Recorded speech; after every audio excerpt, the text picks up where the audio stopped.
Praise the Lord. हमारा विषय है मंदिर के विनाश की भविष्यवाणी। पत्थर पर पत्थर भी बचा ना रहेगा जो ढाया ना जाएगा। मरकुस 13 अध्याय उसका 1 और 2 वचन। जब वह मंदिर से निकल रहा था तो उसके चेलों में से एक ने उससे कहा, हे गुरु, देख कैसा विशाल पत्थर और कैसे भव्य भवन है। यीशु ने उनसे कहा, क्या तुम ये बड़े बड़े भवन देखते हो? यहाँ पत्थर पर पत्थर भी न रहेगा जो ढाया ना जाएगा। देख कैसे विशाल पत्थर और कैसे भव्य क्या है, भवन है। यहाँ पत्थर पर पत्थर भी बचा ना रहेगा जो ढाया ना जाएगा। अब अगर तो हम इसको सिर्फ एक भविष्यवाणी लें कि यीशु ने भविष्य में क्या हो गया ये बता दिया, तो हम फिर इसके मूल में, इसकी गंभीरता में नहीं जा पाएंगे। अगर इसको कैसे देखें कि आने वाले समय को एक भविष्यवक्ता के तौर पर यीशु ने बता दिया, नहीं, बल्कि इसके अंदर जाकर उस भावना को देखें, किस भावना से आत्मा में होकर ये चीज बोली गई है। ये इज़राइल की अनाज्ञाकारिता पर परमेश्वर का आक्रोश है। लिखा है यहां पत्थर पर पत्थर भी बचा ना रहेगा जो ढाया ना जाएगा। ये परमेश्वर के अंदर का ईश्वरीय जलन है, आक्रोश है इज़राइल की अनाज्ञाकारिता के ऊपर। सिर्फ ये भविष्यवाणी ना लें आप। निर्गमन उसका 20 अध्याय 5 वचन पढ़े। तू उनको दंडवत न करना और न उनकी उपासना करना, क्योंकि मैं तेरा परमेश्वर यहोवा जलन रखने वाला परमेश्वर हूँ, और जो मुझसे बैर रखते हैं उनके बेटों, पोतों और परपोतों को भी पितरों का दंड दिया करता हूँ। मैं जलन रखने वाला कौन हूं? ईश्वर हूं। और जो मुझसे क्या रखते हैं? बैर रखते हैं। परमेश्वर के वचन में आप देखिए कौन कौन उसके बैरी हैं? जो शरीर के अनुसार चलते हैं। हम विश्वासी हैं ना आज, लेकिन आत्मा के अनुसार ना चलकर शरीर के अनुसार चलें। आत्मा के अनुसार चलने का मतलब ये नहीं है कि कुछ भी अगुवाई हो गई और बोल के चल दिए, नहीं। आत्मा के अनुसार चलने का मतलब है परमेश्वर के मापदंडों पर क्या करना है? चलना है। जब परमेश्वर के मापदंडों पर चलने के लिए हम अपने आप को सौंपेंगे तो आत्मा की अगुवाई अपने आप ही आ जाएगी। आत्मा की अगुवाई को भी परखना है तो वचन में क्या कर सकते हैं? परख सकते हैं कि ये अगुवाई वचन के अनुसार है या नहीं। तो उभार तो बहुत तरह के आ सकते हैं इंसान के जीवन में।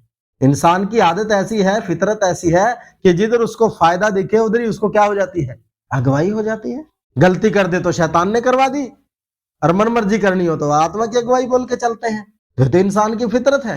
लेकिन आत्मा की अगुवाई में एक व्यक्ति कैसे चल सकता है? जब वो अपने जीवन में अपनी अपेक्षाओं के प्रति न्यूट्रल हो। मानवीय भावनाओं में देखे तो अपेक्षाहीन होकर, तो अपने आप को न्यूट्रल करके जब परमेश्वर की इच्छा को पूछते हैं ना, कि अपने विचार के अनुसार कुछ करने की इच्छा ना रखकर प्रभु के कदमों में बैठे, प्रभु आप बताएं क्या करना है, जो आप कहोगे मैं करूंगा, अब मुझे अच्छा लगे ना लगे प्रभु मैं करूंगा। वो होता है परमेश्वर की आत्मा की क्या पाना? अगुवाई पाना। 3 अध्याय यशायाह उसका 16 वचन से पढ़े। यहोवा ने यह भी कहा है, क्योंकि सिय्योन की स्त्रियां घमंड करती और सिर ऊंचे किए आंखें मटकाती और घुंघरुओं को छमछमाती हुई ठुमक ठुमक चलती हैं, इसलिए प्रभु यहोवा उनके सिर को गंजा करेगा और उनके तन को उघरवाएगा। देखिए, जो परमेश्वर का भय नहीं मानती, स्त्रियां हो पुरुष हो, यहाँ स्त्रियों की बात की गई है। ऐसा सबक सिखाऊंगा कि तेरे पूरे खानदान को क्या रहेगा, ऐसे बोलते नहीं बोलते लोग गुस्से में। उस तरीके से परमेश्वर भी क्या रखता है? जल रखता है। परमेश्वर ऐसा छोटा नहीं है, लेकिन इंसान को जो भाषा समझ आती है ना, उसी में समझाता है। जिस भाषा को इंसान समझता है उसी को समझाता है परमेश्वर। कहने का मेरा मतलब है जलन रखने वाला ईश्वर है। शरीर के अनुसार चलते हैं। जो विश्वासी संसार से मित्रता करते हैं वो परमेश्वर से क्या करते हैं? बैर करते हैं। और जो उससे बैर करते हैं परमेश्वर को भी जलन उठती है। खरीदा तो आपको और मुझे प्रभु ने, दाम उसने दिया हमारा, और चलते हम शरीर के अनुसार हैं। आत्मा के विरोध में शरीर की क्रियाएं हैं। संसार कभी परमेश्वर के वचन के अनुसार हमें स्थापित होने ही नहीं देगा अगर हम संसार से हाथ मिलाएं। संसार की अपेक्षाएं, संसार के शौक तो अलग ही हैं। तो अगर कोई खरीदा होकर संसार से चुनकर, कहा मैंने तुम्हें क्या किया है? चुनकर अलग कर लिया है। जातियों में से, देशों में से, भाषाओं में से दाम देकर मोल लिया है। किस काम के लिए? कि हम भले भले कामों के द्वारा परमेश्वर की क्या करें? महिमा करें। लेकिन अगर हम ऐसा ना करें, शरीर के अनुसार चलें, संसार के अनुसार चलें, तो फिर परमेश्वर को जलन उठेगी या नहीं उठेगी? मैंने देखा है अच्छे से विश्वास में चलने वाले विश्वासी, उनको मना किया गया भाई ऐसा मत करो, ये वचन के अनुसार का व्यवहार नहीं है, नहीं माने, नहीं सुना।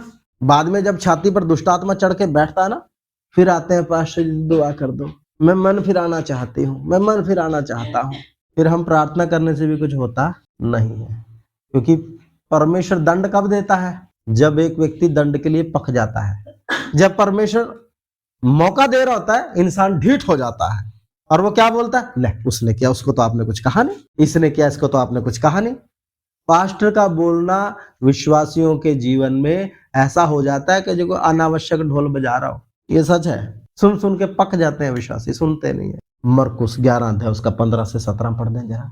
फिर वे यरूशलेम में आए और वह मंदिर में गया और वहां जो लेन देन कर रहे थे उन्हें बाहर निकालने लगा और सर्राफों के पीढ़े और कबूतर बेचने वालों की चौकियां उलट दी और मंदिर में से किसी को बर्तन लेकर आने जाने ना दिया और उपदेश करके उनसे कहा, क्या यह नहीं लिखा कि मेरा घर सब जातियों के लिए प्रार्थना का घर कहलाएगा, पर तुमने इसे डाकुओं की खो बना दी है। 2 बार प्रभु यीशु मसीह ने कोड़ा चलाया मंदिर में।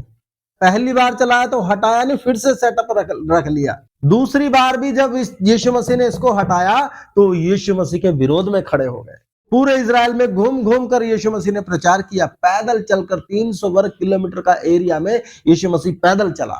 पत्थरवाह करने के लिए लोग पत्थर उठा लेते थे। कोई बोलता था इसमें दुष्ट आत्मा है, कोई बोलता है दुष्ट आत्माओं के सरदार की सहायता से दुष्ट आत्माओं को क्या करता है, निकालता है। उसके फॉलोवर्स कम थे, विरोधी ज्यादा थे। तभी वो बोलता था, एक व्यक्ति बिना यीशु मसीह के पीछे हुए दुष्ट आत्माओं को निकाल रहा था। चेलों ने बोला कि प्रभु इसको मना कर, तो यीशु के नाम से, आपके नाम से दुष्ट आत्मा तो निकालता है, लेकिन ये हमारे पीछे नहीं हो लेता। तो प्रभु ने क्या बोला, उसको करने दो, कोई ऐसा नहीं जो मेरे नाम से काम करे और जल्दी से मेरा क्या करे। इस बात से हमें पता चलता है कि बेशक यीशु के समर्थक बहुत थे, लेकिन अगर पूरे इजराइल राष्ट्र के तौर पर हम देखें, समर्थक कम थे, विरोधी ज्यादा थे। क्यों? सब जगह किसकी शिक्षा है? फरीसियों की। वो सिखाते हैं कि इसमें क्या है, दुष्ट आत्मा है। जगह जगह सिनेगोग्स हैं। इवन यीशु के माँ और भाई भी आकर यही बोलने लगे कि इसका चित्त क्या नहीं है, ठिकाने नहीं है। क्यों? क्योंकि जो आराधनालयों में यीशु मसीह के बारे में प्रचार किया जाता है फरीसियों के द्वारा, फरीसियों के पूरे उस ग्रुप के द्वारा, उसमें से ज्यादातर लोगों की यही धारणा है।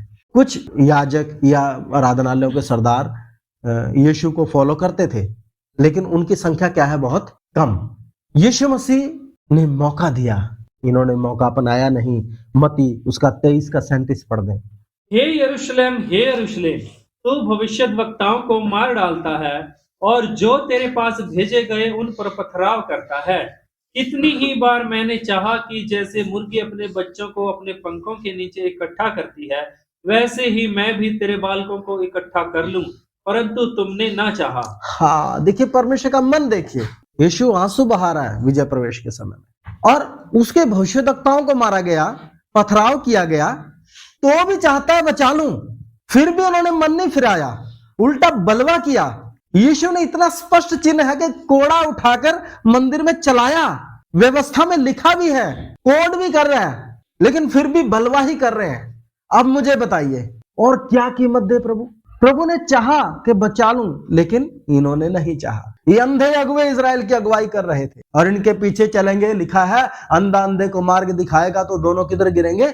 गड्ढे में गिरेंगे। इनकी बातों में आकर लोगों ने बोला, इसका लहू हम पर और हमारी किस पर हो? संतानों पर हो। आ गया जी।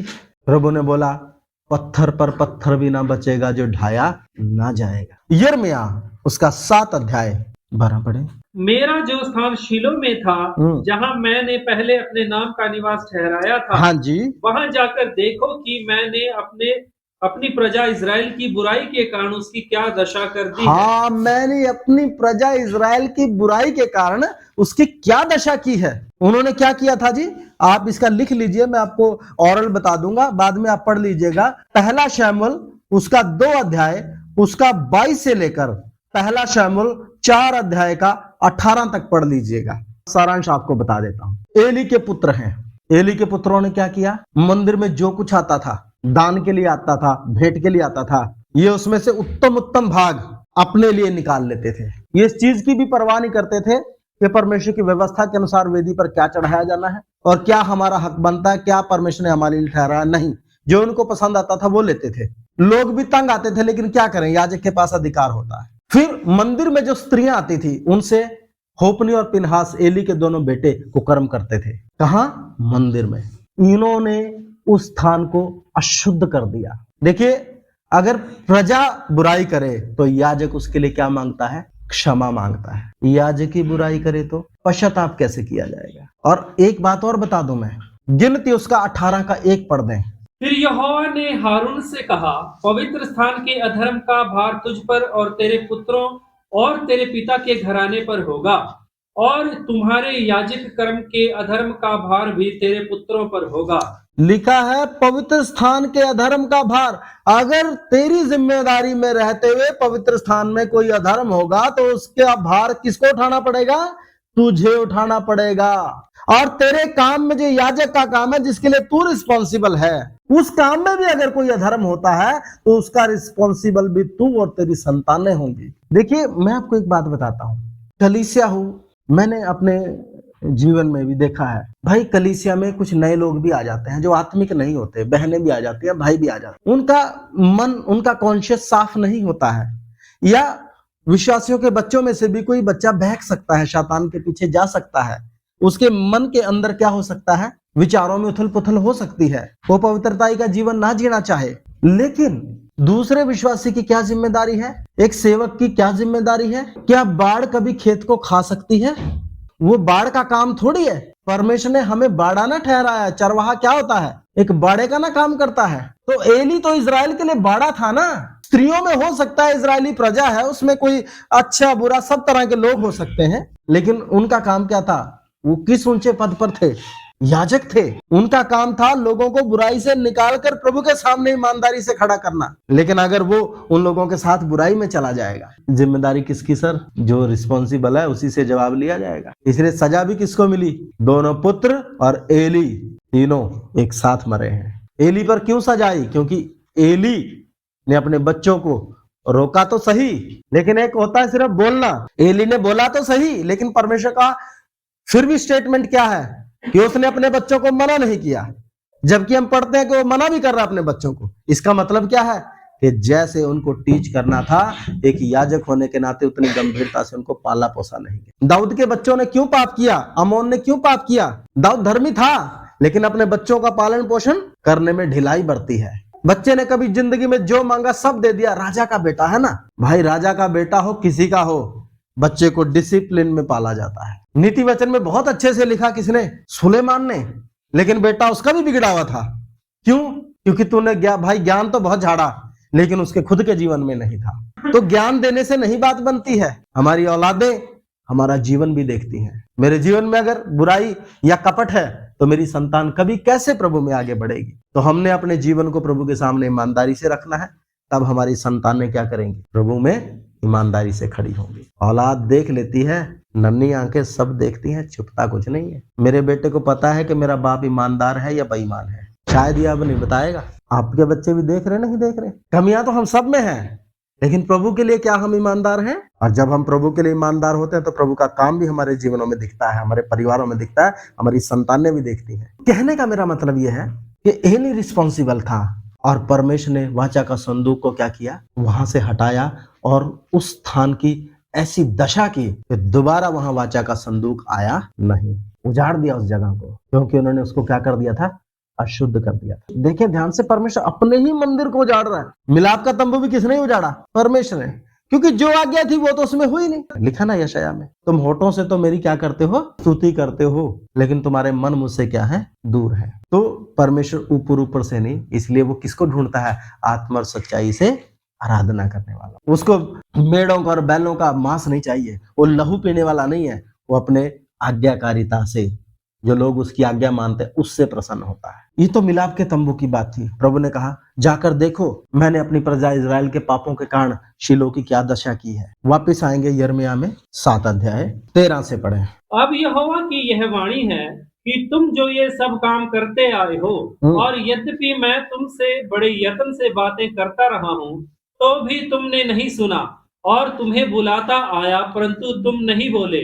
इसलिए यह भवन जो मेरा कहलाता है, जिस पर तुम भरोसा रखते हो, और यह स्थान जो मैंने तुमको और तुम्हारे पूर्वजों को दिया था, इसकी दशा मैं शिलो की सी कर दूंगा। अब मंदिर में भी यही काम है। थोड़ा सा मैं आपकी जानकारी के लिए पढ़ा दूंगा। दूसरा इतिहास 33 अध्याय। सुलेमान के द्वारा बनाए गए मंदिर को परमेश्वर ने नष्ट किया। पहला मिलाप के तंबू को परमेश्वर ने कैसे नष्ट किया, इजराइल के पापों के कारण। फिर सुलेमान के मंदिर को कैसे परमेश्वर ने नष्ट किया। दूसरा इतिहास 33 अध्याय 1 से 9 तक लिख लें, लेकिन 1 से 6 तक पढ़ दें। जब मनश्शे राज्य करने लगा, तब वह 12 वर्ष का था और यरूशलेम में 55 वर्ष तक राज्य करता रहा। उसने वह किया जो यहोवा की दृष्टि में बुरा था, अर्थात उन जातियों के घिनौने कामों के अनुसार जिनको यहोवा ने इजरायलियों के सामने से देश से निकाल दिया था। उसने उन ऊंचे स्थानों को जिन्हें उसके पिता हिजकिय्याह ने तोड़ दिया था फिर बनाया, और बाल नामक देवताओं के लिए वेदियां और अशेरा नामक मूर्तें बनाई, और आकाश के सारे गणों को दंडवत करता और उनकी उपासना करता रहा।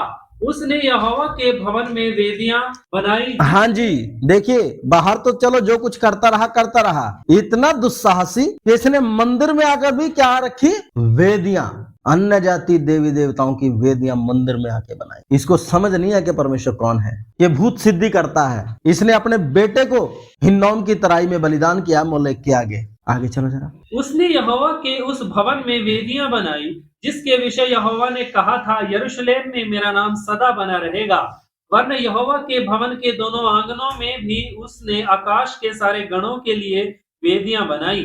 फिर उसने हिन्नोम के बेटे की तराई में अपने बेटों को होम करके चढ़ाया, और शुभ अशुभ मुहूर्तों को मानता, और टोना और तंत्र मंत्र करता, और ओझों और भूत सिद्धि वालों से संबंध रखता था।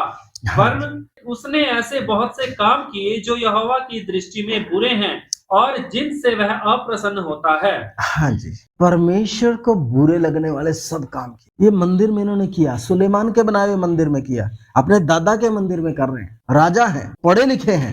सिदकिय्याह के समय में यहेजकेल इजराइल में है, दूसरी बंधुआई में चला गया था वो। वहां से आत्मा में पवित्र आत्मा उसको लेकर आ रहा है मंदिर में, और वहां से वो यहेजकेल 8 अध्याय उसका 1 से 18 तक लिख लीजिए, और 17 और 18 पढ़ दीजिए। तब उसने मुझसे कहा, हे मनुष्य के संतान, क्या तूने यह देखा? क्या यहूदा के इस घराने के लिए घृणित कामों का करना जो वे यहाँ करते हैं छोटी बात है? उन्होंने अपने देश को उपद्रव से भर दिया। ये भी क्या करते हैं, जब आप पीछे पढ़ोगे तो इन्होंने भी मंदिर को मूर्तियों से भर रखा है। परमेश्वर किसके मंदिर को?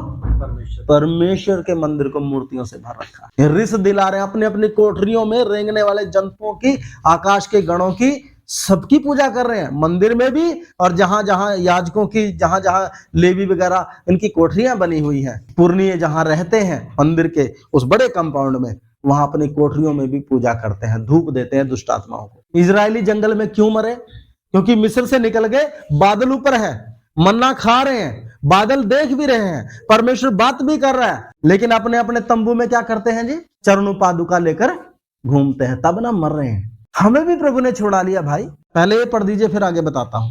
तब उसने मुझसे कहा, हे मनुष्य के संतान, क्या तूने यह देखा? क्या यहूदा के घराने के लिए घृणित कामों का करना जो वे यहाँ करते हैं छोटी बात है? उन्होंने अपने देश को उपद्रव से भर दिया, और फिर यहाँ आकर मुझे रिस दिलाते हैं।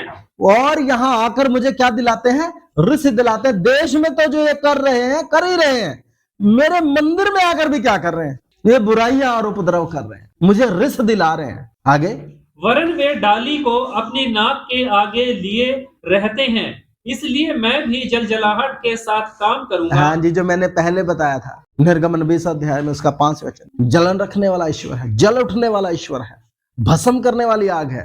वो आग तो संयमित है, वो तो मौका दे रही है, और ये जो नाश होने वाले घास फूस है इंसान, ये जाकर उसको क्या कर रहा है?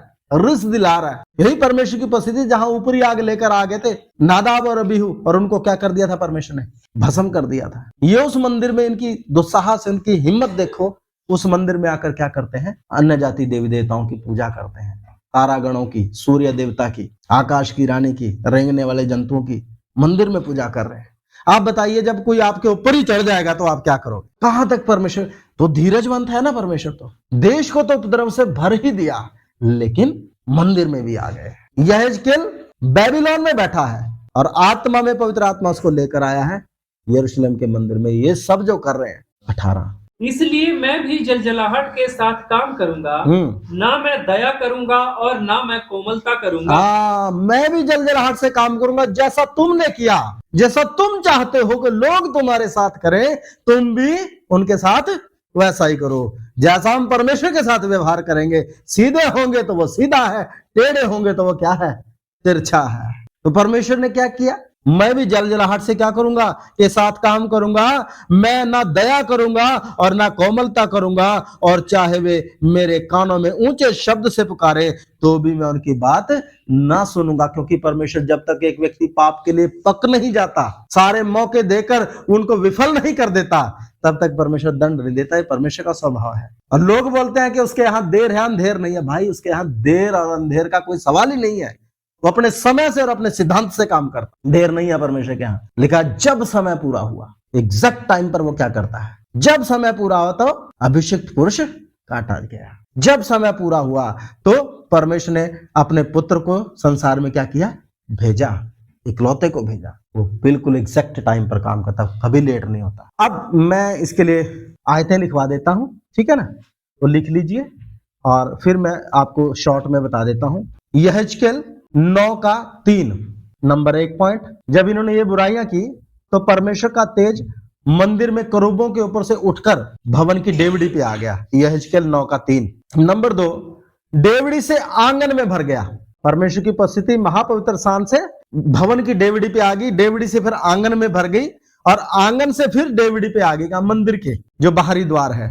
और फिर वहां से ये दूसरा डेवड़ी से आंगन में, यहेजकेल 10:4। डेवड़ी से आंगन में यहेजकेल 10:4 और यहेजकेल 10:18-19। और देखते देखते करूब पृथ्वी, और डेवड़ी से फिर करूबों के ऊपर परमेश्वर की उपस्थिति या तेज आ गया, और देखते देखते करूब पृथ्वी पर से उठकर चले गए। उसके बाद विनाश आया। वचन कहता है परमेश्वर अपने भवन में है, समस्त पृथ्वी उसके सम्मुख क्या रहे, शांत रहे।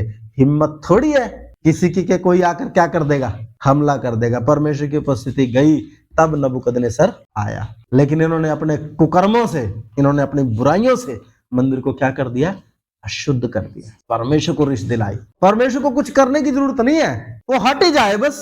बाकी काम कौन कर देगा, शैतान कर देगा, शैतान के लोग कर देंगे। बोलिए, परमेश्वर को कुछ करने की जरूरत है, अपनी सुरक्षा ही हटा ले वो बस। इस मंदिर के बारे में भी, जो हेरोदेस का मंदिर है, जरुब्बाबिल ने बनाया, जिसको रिकंस्ट्रक्ट किया जा रहा है, इस मंदिर के विषय में भी यीशु ने कहा पत्थर पर पत्थर भी बचा ना रहेगा जो ढाया ना जाएगा। क्यों? डाकुओं की खोह बनाया है, व्यापार का अड्डा बनाया है। मंदिर में परमेश्वर की उपस्थिति का आदर नहीं है। परमेश्वर का वचन कहता है 1 कुरिन्थियों 3:16 में, क्या तुम नहीं जानते तुम्हारी देह पवित्र आत्मा का मंदिर है, जो इसको नष्ट करेगा परमेश्वर उसे क्या करेगा, नष्ट करेगा। हमारी देह भी तो परमेश्वर का क्या है, मंदिर है। अगर हम इस मंदिर में कोई अशुद्धता रखें, बुरा विचार रखें, किसी के प्रति नफरत रखें, पैसे का लोभ रखें, ईर्ष्या रखें, मतलब कोई भी अशुद्धता इसमें रखें, इस मंदिर को पवित्र रखना किसकी जिम्मेदारी? हम याजक हैं। किसके याजक हैं जी? इसी मंदिर के याजक हैं। इस मंदिर में व्यवस्था के अनुसार जिए। इस मंदिर में परमेश्वर की सुबह शाम आराधना हो, 24 घंटे प्रार्थना हो, और ये मंदिर कैसा हो, शुद्ध हो। पवित्र किया गया है, इस पवित्रता को बनाए रखना है। धार्मिक ठहराया गया, धार्मिकता को बनाए रखना है। अगर हम अपने इस मंदिर के विषय में, इस देह के विषय में कहीं भी जाकर हम कुछ भी कान से सुन लेंगे, फिल्मी गीत सुन लेंगे, आंख से कुछ भी देख लेंगे, फोन में कुछ भी देख लेंगे, मुझे बताइए इस मंदिर को हम अशुद्ध कर रहे हैं, नहीं कर रहे? फिर इस मंदिर को परमेश्वर ढाएगा, नहीं ढाएगा? व्यवस्था नियम आज भी वही है। परमेश्वर कल और आज और युगानुयुग एक सा है। इसलिए हम जो विश्वासी कहलाते हैं, हम जिन्होंने बपतिस्मा लिया और पवित्र आत्मा पा लिया है, गंभीरता से अगर नहीं चलेंगे, अब अगर शरीर के अनुसार चलें, अब अगर संसार से हाथ मिलाएं, संसारिक लोगों की तरह हम चलें, तो मेरे प्रियो फिर मुझे बताइए अनंत जीवन मिलेगा या अनंत आग मिलेगी? क्या मिलेगा? तो व्यवस्था वही है, परमेश्वर वही है। जितना वो प्यार करता है उतना ही आक्रोश भी ज्यादा है। यार समझ से बाहर है, नरक में डाल दिए ना, सारी उम्र प्रार्थना करते रहो, अनंत काल तक प्रार्थना करते रहो, निकालेगा नहीं। तो हमें क्या करना है? वो तीन तो हो गए, मिलाप का तंबू, सुलेमान का मंदिर और हेरोदेस का मंदिर, तीन नष्ट हुए। आज भी रो रहे हैं वेलिंग वॉल पर।